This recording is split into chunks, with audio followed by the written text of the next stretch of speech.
तर म्हणजे अत्यंत ज्येष्ठ नेते मनोहर जोशी हे होते आणि त्यांचं मुख्यमंत्री पदाच्या काळात मी आमदार राहिलेलो आहे. तर म्हणजे आमदार म्हणून सुद्धा ज्यावेळेस मुख्यमंत्री होतो तो सर्वांचा असतो. आम्ही विरोधी पक्षाचे आमदार होतो, परंतु आम्हाला वागणूक जी दिली जात होती ती पूर्णपणे सर्व आमदारांना समान दिली जात होती. एक सन्मान होता आमदारांचा, त्यांच्या कामाचा. आम्ही कायम त्या कामाच्या पाठीशी उभं राहण्याचं काम, म्हणजे आमदारांच्या पाठीशी उभं राहण्याचं काम त्यांनी केलं.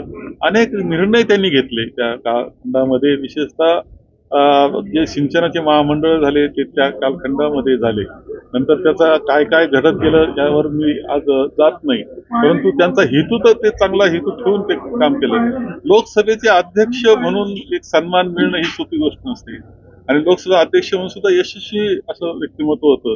एक लोकप्रियता होती, आमच्या सर्वांच्या मनामध्ये त्यांच्याबद्दल आदराची भावना कायम राहिली होती. असं व्यक्तिमत्व एक कायम आपल्या इतिहासावर ठसा उमटून गेलेलं व्यक्तिमत्व त्यांचं आहे. दुर्दैवानं त्यांचं निधन झालेलं आहे. एबीपी माझा, उघडा डोळे बघा नीट.